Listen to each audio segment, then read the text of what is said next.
Oke, assalamualaikum warahmatullahi wabarakatuh. Selamat sore semuanya. Oke, saya langsung masuk ke pertemuan ketiga.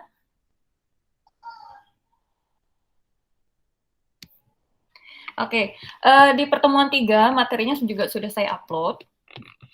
Tetapi materi yang saya upload itu di dalam e-learning belum ada jawabannya. Jadi hari ini saat ini kita mau membahas untuk menyelesaikan soal untuk fungsi nonlinier.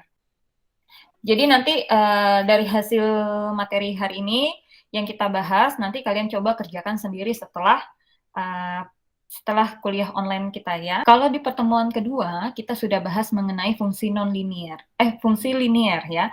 Fungsi linear itu fungsi yang sangat sederhana ya, tidak memiliki pangkat dan kuadrat bahkan kubik di dalam fungsinya. Sedangkan kalau fungsi non-linear ini nanti bentuknya ada banyak sekali. Ada yang pangkatnya kubik, ada yang pangkatnya kuadrat, nanti ada yang bentuk kurvanya sampai dengan fluktuatif, hiperbola gitu ya.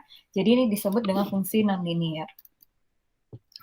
Kita lihat dulu, yang pertama ada jenis-jenis fungsi. Yang pertama ada fungsi polinom. Fungsi yang mengandung banyak suku ya, banyak suku itu disebut polinom. Jadi variabelnya ada banyak. Itu yang disebut dengan polinom, banyak suku. Jadi dalam variabel bebasnya. Tadi misalkan di sini contohnya Y sama dengan alfa 0, alfanya adalah nilai konstanta, plus A1X kuadrat, A2X kuadrat, A3X kuadrat, sampai dengan A pangkat N sekian ya. N itu nilai tertentu. Jadi kalau yang banyak sukunya atau banyak variabel bebasnya itu disebut dengan fungsi polinom. Yang kedua ada fungsi linear ya. Fungsi linear adalah fungsi polinom khusus yang pangkat tertinggi variabelnya adalah 1. Ya, fungsi linear jadi tidak punya pangkat kuadrat. Itu yang disebut dengan fungsi linear. Jadi fungsi linear itu sebetulnya fungsi yang cukup sederhana. Kemudian ada fungsi kuadrat, merupakan fungsi polinom yang pangkat tertingginya dari variabel adalah pangkat 2. Ya, disebut dengan kuadrat. Fungsi kuadrat karena memiliki nilai variabel dengan pangkat tertingginya adalah 2. Ya. Yang ketiga, yang keempat ada fungsi berderajat n. Fungsi yang pangkat tertinggi dari variabelnya adalah pangkat n. N-nya di mana n itu merupakan bilangan nyata ya. Dan n-nya itu harus bukan sama dengan 0 ya, harus bilangan nyata 1, 2, 3. Kemudian jelas bilangan positif dan negatifnya. Ini yang disebut dengan fungsi berderajat n. Jadi n-nya itu sampai dengan nilai yang ditentukan di dalam fungsinya. Kemudian ada fungsi pangkat. Fungsi yang variabel bebasnya berpangkat sebuah bilangan nyata yang bukan 0 ya. N-nya juga bilangan nyata yang bukan 0. Jadi x pangkat n. Ini disebut dengan fungsi pangkat. Kemudian ada juga fungsi eksponensial. Fungsi yang variabel bebasnya merupakan pangkat dari suatu konstanta yang nilainya bukan 0. Sama ya. Di mana n-nya harus lebih besar dari 0. Kalau tadi pangkatnya disebut fungsi pangkat, sekarang eksponensialnya, variabelnya. Di mana nilai variabelnya tidak boleh 0, harus lebih besar dari 0. Itu disebut dengan fungsi eksponensial. Nah, di sini ada jenis fungsi berdasarkan letak ruas variabelnya. Ada fungsi eksplisit dan juga fungsi implisit. Kalau fungsi eksplisit adalah fungsi yang bisa kalian selesaikan secara langsung berdasarkan bentuk fungsinya. Itu eksplisit. Sedangkan fungsi implisit ini adalah fungsi yang harus kalian ubah bentuknya agar dapat diselesaikan. Untuk menyelesaikannya, jika dalam bentuk implisit, berarti kalian harus mengubahnya dulu ke dalam bentuk eksplisit. Di sini ada contoh. Kita lihat contoh yang kedua ya. Ada fungsi linear untuk A0 min A1X plus Y sama dengan 0. Bagaimana cara menyelesaikannya kalau kalian mau mencari nilai Y? Berarti kalian harus merubah dulu fungsinya. Jadi Y sama dengan, berarti Y-nya tetap ya. Sisanya harus pindah ruas. Jadi saya pindah ruaskan delta 0-nya, kemudian delta 0 ini jadi positif ya. Jadi negatif, kemudian A1X-nya jadi positif. Ya, jadi kalau kalian ketemu dengan jenis fungsi yang dalam bentuk X implisit, ini kalian harus selesaikan dengan cara mengubahnya menjadi bentuk eksplisit. Baru bisa kalian selesaikan kalau bentuk fungsinya sudah seperti ini. Oke, paham ya? Coba kita lihat contoh yang kedua. Contoh fungsi kubik. Fungsi yang pangkat tertingginya adalah 3. Kalau fungsinya seperti ini, bagaimana cara menyelesaikannya? Cara menyelesaikannya gampang, tinggal kalian pindah ruaskan aja. Nilai yang mau kalian cari adalah nilai Y. Berarti Y sama dengan, karena Y-nya negatif, saya buat pindah ruas, jadi positif. Karena Y-nya yang pindah ruas, maka sisanya sama mengikuti seperti ini. Ya, karena yang lainnya tidak pindah ruas. Ya kan? Paham ya sampai sini ya? Jadi ini tinggal pindahkan ke sini. A0 plus A1X, kemudian plus A2X kuadrat, plus A3X X kubik ya, X pangkat 3. Gitu. Jadi kalau kalian ketemu fungsi dalam bentuk implisit, untuk menyelesaikannya kalian harus selesaikan dulu ke dalam bentuk eksplisit, baru bisa dihitung. Oke, selanjutnya ini ada fungsi nonlinier ya. Fungsi nonlinier dapat berupa fungsi kuadrat, fungsi eksponen, fungsi logaritma, fungsi pecahan, dan banyak lainnya ya. Jadi, gambar dari fungsi nonlinier ini bukan merupakan suatu garis lurus. Kurvanya bukan merupakan suatu garis lurus, melainkan suatu garis melengkung. Ya, nanti nilainya bisa fluktuatif, naik turun. Kemudian, fungsi kuadrat disajikan dalam gambar berupa suatu parabola vertikal dan horizontal. Jadi nanti kurvanya lebih dinamis ya.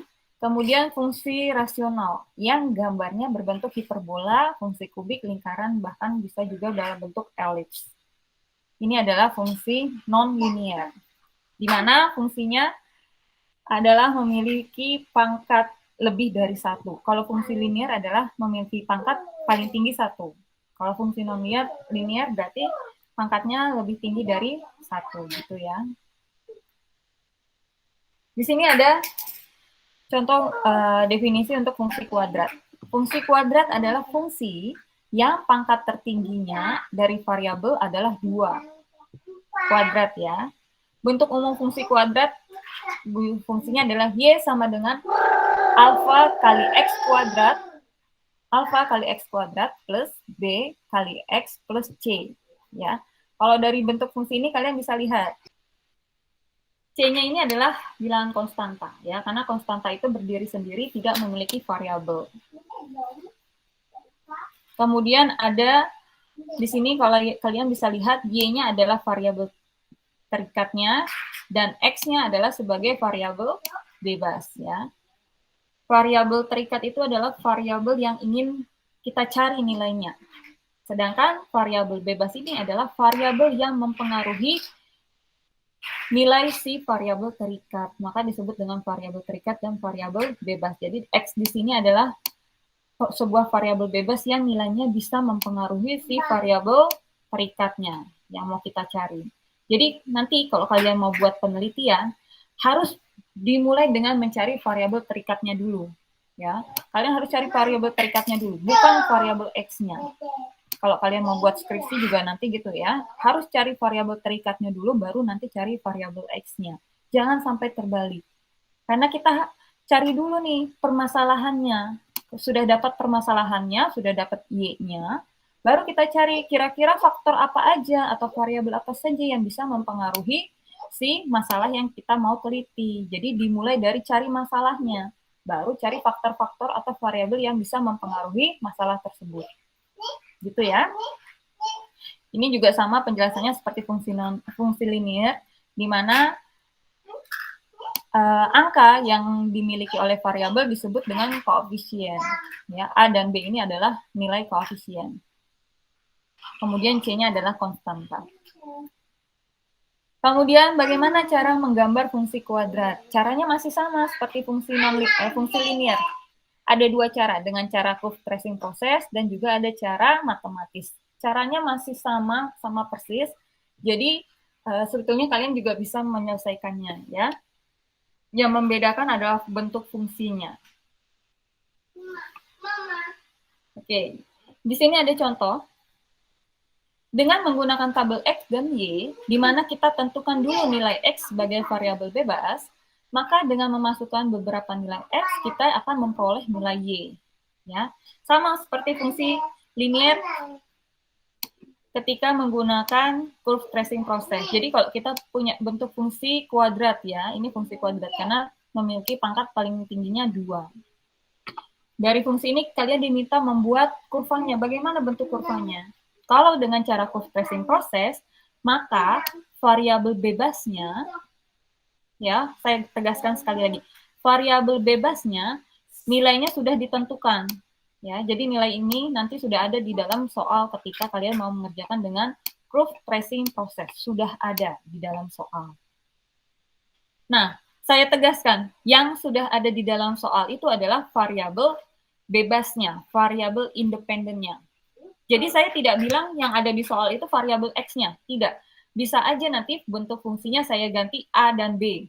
Ya, nanti kalian harus bisa membedakan mana yang bebas, mana yang variabel terikat. Ya, jadi tidak selalu variabelnya X dan Y, bisa aja saya ganti A dan B, C dan E, ya, Y dan Z, boleh saja. Jadi yang penting kalian harus pahami dulu konsepnya. Yang mana bentuk fungsi terikat, yang mana fungsi variabel bebas. Jadi kalau variabelnya adalah nilai yang ingin kalian hitung atau yang ingin kalian cari, itu adalah disebut dengan variabel terikat. Ya, itu adalah nilai yang ingin kalian cari. Sedangkan variabel yang nilainya sudah diketahui atau sudah ada di dalam fungsi, itu adalah nilai variabel bebas. Ya, jadi saya tegaskan sekali lagi, tidak selalu variabel X yang menjadi independen, ya. Jadi konsepnya adalah kalian harus bisa membedakan mana yang variabel terikat, mana yang variabel bebas. Sampai sini paham ya? Jadi kalau sudah paham bagaimana cara membedakan mana variabel terikat, mana variabel bebas, karena di dalam soal dengan cara curve tracing proses, ya, dengan cara ini di dalam soalnya sudah diketahui nilai variabel bebasnya, berarti kalian tinggal masukkan aja angka-angka ini ke dalam fungsinya. Nah, nanti kita dapat nilai si variabel y-nya. Caranya sama seperti yang kemarin sudah saya ajarkan untuk fungsi linear ya. Tinggal kalian masukkan aja. Y sama dengan, misalkan, untuk X-nya min 1. Berarti min 1 kuadrat min 5 dikali min 1. Ya, X-nya kita ganti dengan min 1 plus 6. Ya, ini kalau kalian selesaikan min 1 kuadrat, hasilnya pasti plus ya. Semua bilangan negatif kalau dikuadratkan jadi positif. Kemudian min 5 dikali min 1, hasilnya berapa? Plus 5. Ya, kemudian ditambah dengan 6. Maka hasilnya ketemu 12. Gitu ya. Sama, nanti yang lainnya juga kalian masukkan ke dalam, nanti ke dalam fungsinya nanti ketemu angka-angka ini. Oke? Okay? Kalau sudah lengkap tabelnya, tinggal kalian buat kurvanya. Cara membuat kurvanya dari tabel yang tadi kita sudah buat, dari tabel yang tadi sudah kita hitung, ya, kita bisa membuat kurvanya seperti biasa. Ya, ada X dan Y ya. Kita mulai satu-satu dulu, satu persatu, mulai dari kotak paling pertama ya. Ketika X-nya min 1, Y-nya 12. Berarti adanya di mana? Nih, di sini ya. X-nya min 1, berarti adanya di sini. X-nya min 1, Y-nya 12 ya. Ini, berarti tinggal kalian buat titik di sini, titik di ujungnya. Ini adalah kotak yang pertama. Sekarang kotak yang kedua, ketika X-nya 0, Y-nya 6. X-nya 0, Y-nya 6, berarti titiknya ada di sini. Ya. Ketika X-nya 1, Y-nya 2. Di mana? X-nya 1, kemudian Y-nya 2. Ini ya. Nanti kalian buat garis putus-putus. Kemudian ketika X-nya 2, Y-nya 0. X-nya 2 berarti adanya di sini. Y-nya 0 ya. Berarti sejajar di sini. Ketika X-nya 3, Y-nya 0. Berarti adanya di sini. Ketika X-nya 4, Y-nya 2. Ya, X-nya 4. Berarti X4, Y-nya 2. Di sini. Kemudian, ini udah. Ketika X-nya 5, Y-nya 6. Ya, X-nya 5, Y-nya 6. Berarti tinggal kita garis aja. Nanti kalian buat dengan garis putus-putus seperti ini ya. Yang terakhir ketika X-nya 6, Y-nya 12. X-nya 6 adanya di sini. Kemudian Y-nya 12. Nah, sudah kalian buat titik-titiknya. Selanjutnya adalah kalian menarik titik-titik ini menjadi satu garis kurva. Ya, jadi kita mulai dulu dari titik yang paling pertama. Tinggal kalian garis mengikuti titik yang tadi sudah kalian buat. Ya, tinggal kalian ikuti. Jadi nanti garisnya jadi melengkung. Untuk fungsi apa tadi namanya? Fungsi ini ya. Y sama dengan X kuadrat min 5X plus 6. Jadi bentuk kurvanya nanti seperti ini. Nanti kalian tambahkan titik-titik seperti yang tadi sudah saya bantu kerjakan. Gitu ya. Paham sampai sini? Atau ada yang mau ditanyakan? Jadi kalau kalian bingung membuat kurvanya, coba kalian buat dari satu persatu dulu. Ya, nanti akan terlihat bentuk garisnya akan seperti apa. Garis kurvanya. Ya. Sampai sini? Bisa? Bisa, Bu. Bisa, alhamdulillah. Yang kedua ada fungsi kuadrat parabolik. Ya, nanti kita lihat seperti apa kurva untuk fungsi paraboliknya. Sini juga masih pakai cara yang curve tracing process, masih sama. Tinggal kalian masukkan aja ya. Tinggal kalian masukkan aja ke dalam fungsinya. Nah, di sini kan saya balik ya. X sama dengan 8 min 2Y min Y kuadrat. Di sini adalah di mana fungsi yang sudah ditentukan adalah fungsi nilai untuk variabel bebasnya. Kalau bentuknya seperti ini, maka Y-nya adalah variabel bebas, X-nya adalah variabel terikat, karena X ini adalah nilai yang mau kita cari. Ya, yang mau kita cari itu disebut dengan variabel terikat. Maka yang nilainya sudah ada adalah variabel bebasnya, atau di dalam fungsi ini Y-nya. Ya. Jadi min 4, min 3, min 2, min 1. Ya. Nanti kalian akan dapat nilai X-nya. Caranya sama, tinggal ganti aja ya. Oke, selanjutnya tinggal kalian buat kurvanya. Ingat, buat kurvanya satu persatu, mulai dari kolom paling pertama. Nanti kalian buat titik-titik seperti tadi. Ketika Y-nya min 4, X-nya 0. Tinggal kalian buat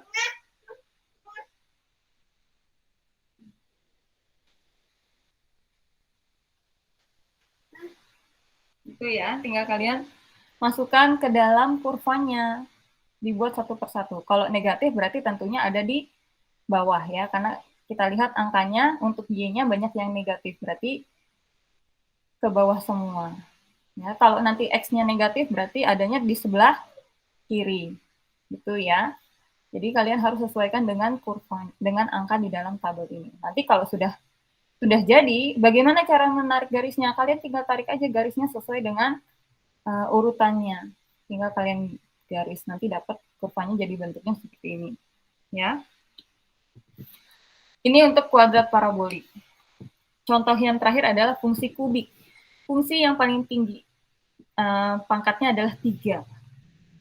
Nah, kalau seperti ini masih sama ya, berarti Y-nya adalah variabel terikat, variabel yang mau kita cari nilainya, X-nya adalah variabel bebas, yang nilainya sudah ada di dalam soal.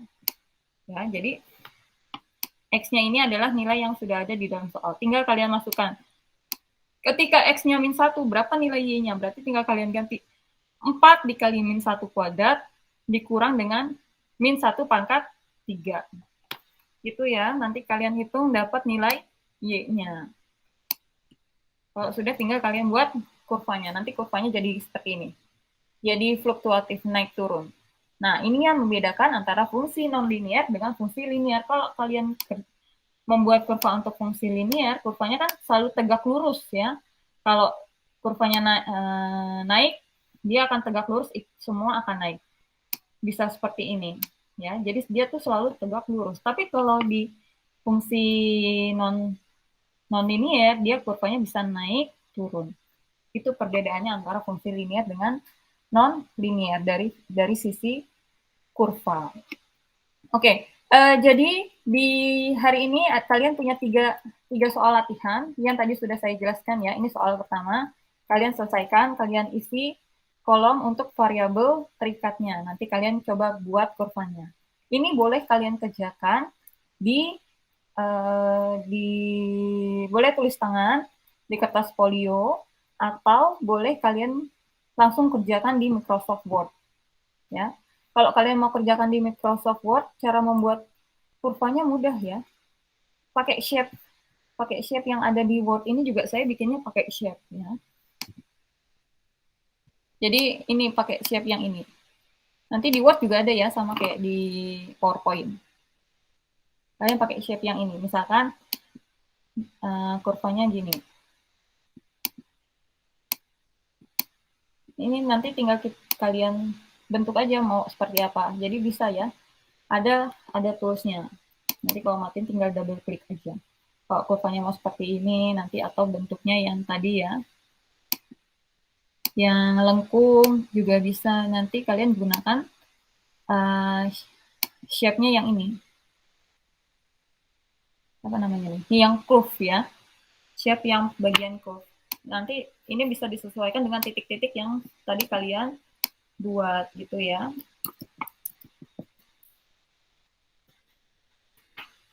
Nanti kalau mau buat lengkung juga bisa.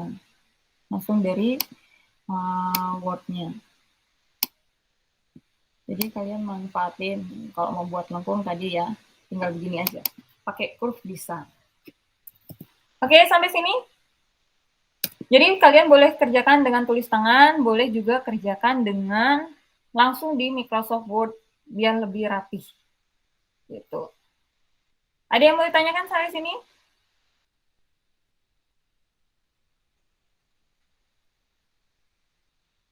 Silakan kalau ada yang mau bertanya. Hari ini kalian jangan lupa isi presensi, kemudian latihannya hari ini dikerjakan, waktunya 1 minggu, jadi waktunya cukup lama. Ya. Nanti rekaman hari ini juga saya share untuk kalian dan teman-teman. Jadi nanti kalau ada pertanyaan, boleh tanyakan di grup ya, biar nanti bisa kita sharing sama-sama. Oke, kalau gitu, karena ini teman-temannya yang hadir kayaknya tidak ada pertanyaan, saya harap kalian bisa menerima ilmu hari ini, semoga bermanfaat ya. Kalau gitu, ada yang mau ditanyakan nggak sebelum saya tutup nih?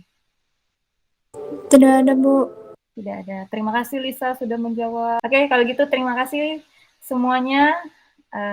Akhir kata, wassalamualaikum warahmatullahi wabarakatuh. Terima kasih semuanya. Waalaikumsalam. Terima kasih, Bu.